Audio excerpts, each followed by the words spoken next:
kids. It's time for another story, and I hope you'll enjoy it.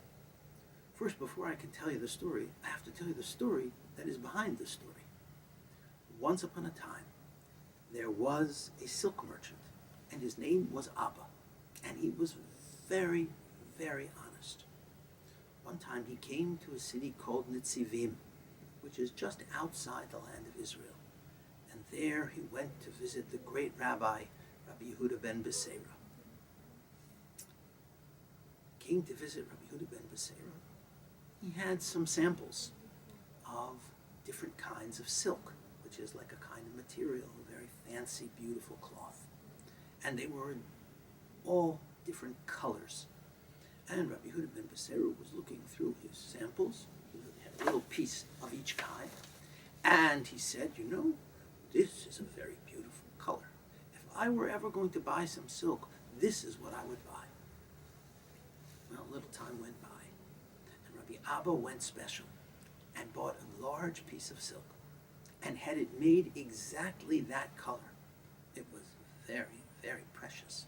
And he brought it back to Rabbi Yehuda ben Beseira and said, I had the silk you spoke about made up for you. I thought you'd want to buy it. And Rabbi Yehuda ben Beseira was so mystified. He said, I'm so sorry. All I meant was that I liked it very much, and that if I were going to buy silk, that's what I would buy. But I never really thought that I would buy it. And besides, if I were to buy silk from you, I would give you some money for a deposit. A deposit means, boys and girls, that if you want someone to make something special, you have to give them some of the money before they start making it, just to make sure that you're really serious. He said, I would have given you a deposit. Rabbi Abba said, from such a wonderful rabbi as you, I would never ask for a deposit. Just your word is enough for me. Well, Rabbi Yehuda ben Beseira was so impressed that he said, you know what? Since you trusted me so much, I'm going to do two things. First, I'm going to buy all of the silk you made for me. And second, I'm going to pray to Hashem, and He's going to bless you with a son who is trusted everywhere among the Jewish people. Anywhere he goes, people will trust him to be good and to be honest. And you must name him after the prophet Shmuel, about whom the Torah says, and in all of Israel from Dan to Beersheba, everyone knew that Shmuel was faithful and trustworthy. And Rabbi Abba had a son, and he gave his son the name Shmuel.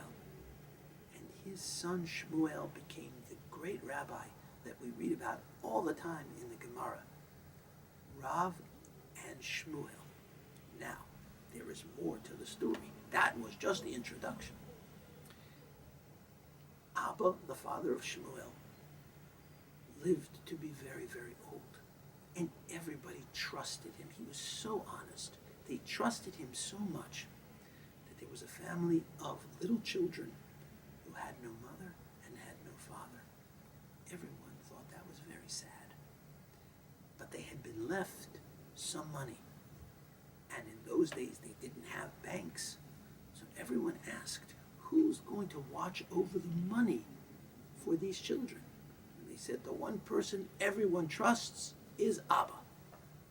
And so they gave Abba the children's money to hold, and Abba hid it in a very special place. Only there was a problem, you see. Abba died, and no one knew where he had hid the money. And everyone came to his son, Shmuel, the great rabbi, and said, the children are grown up now, they want their money.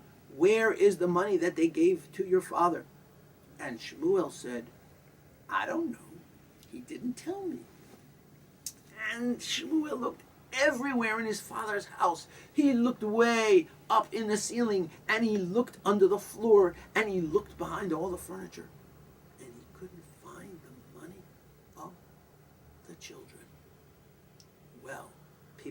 starting to say, "Huh, bet Shmuel took the money for himself," or, "Huh, bet his father spent the money before he died." Terrible things. Shmuel was so upset he didn't know what to do. One night he was so sad that he went to sleep crying, and he fell asleep on a pillow wet with tears. And he had a dream. And in his dream, his father Abba came to him from the other world and said, "Shmuel, my son, let me tell you where the money is that belongs to the children."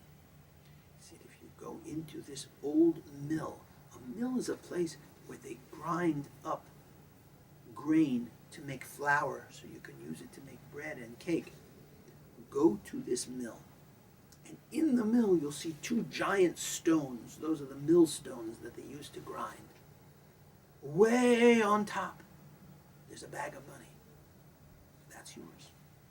Way on the bottom, underneath the floor, there's a bag of money. That's yours. That's your inheritance from me.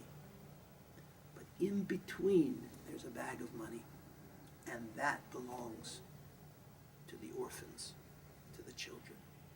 And Shmuel said to him, "Father, why do you have our money on top and our money on the bottom and their money in the middle?" And his father said, "I want to explain.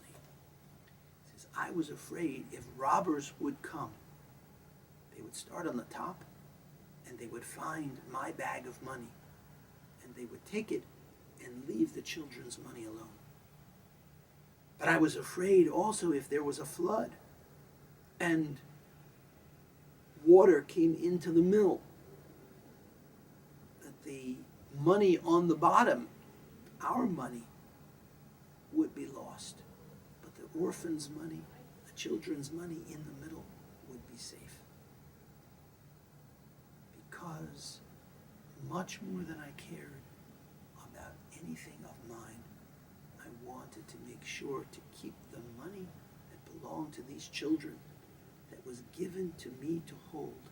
I wanted to keep that money very, very safe, even if it meant that someday I would lose my own money." And Shmuel woke up that morning and he went to the mill, and sure enough, he found his inheritance on top and on the bottom, and in the middle, the bag of money that belonged to the children. And he gave it back to them. And the people learned two things. They learned that the old father Abba had been a very honest man indeed, and that God had sent him the greatest reward that an honest man can receive: an honest son. I hope you will all be honest sons and daughters to your parents and to your grandparents, and that Hashem will send you the same reward in your children and in theirs. Take care, my dears. I'll see you soon for another story.